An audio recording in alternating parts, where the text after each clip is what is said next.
రాజ్యాంగ నిర్మాత doctor BR Ambedkar విగ్రహ ఆవిష్కరణను ఘనంగా నిర్వహిస్తామని మంత్రి తలసాని శ్రీనివాస్ యాదవ్ చెప్పారు.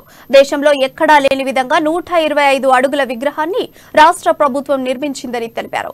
తెలంగాణ వ్యాప్తంగా బీఆర్ఎస్ ఆత్మీయ సమ్మేళనాలు జరుగుతున్నాయని, ఆ సమావేశాల ద్వారా తెలంగాణ రాకముందు రాష్ట్రం ఎలా ఉంది, ఇప్పుడు ఎలా ఉందనే విషయాలను ప్రజల్లోకి తీసుకువెళ్తామని తలసాని వివరించారు.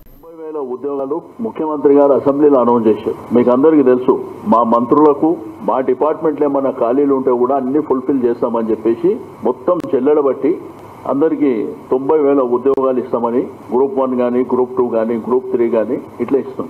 అయితే దీంట్లో ఏంటంటే కొంత లీక్ అయింది అనేది సబ్జెక్ట్ వచ్చినప్పుడు ఇక వాళ్ళకి ఏంటంటే వాళ్ళు నోటికి ముఖాలే, నోరు ఇక నరం లేని నాలిక, ఈ చూపేనిక మీ టీవీలు ఉన్నాయి, సోషల్ మీడియాలు ఉన్నాయి.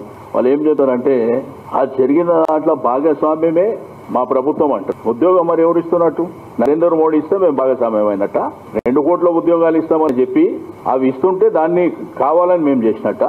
నీళ్లు, నిధులు, నియామకాల ట్యాగ్ లైన్ మీద వచ్చినటువంటి పార్టీ ప్రభుత్వం. నీళ్లు బ్రహ్మాండంగా పుష్కలంగా నీకు రైతాంగాన్ని కానీ, హైదరాబాద్ జంట నగరాలు కానీ, రాష్ట్ర వ్యాప్తంగా కానీ ఇరిగేటరీ కావచ్చు, సేమ్ టైం డ్రింకింగ్ వాటర్ కావచ్చు. నిధులు బ్రహ్మాండంగా ఉన్నాయి. ఉద్యోగాలు ఎన్ని ఉద్యోగాలు ఖాళీ ఉన్నాయి అన్ని డిపార్ట్మెంట్లు కలిపి బయటకు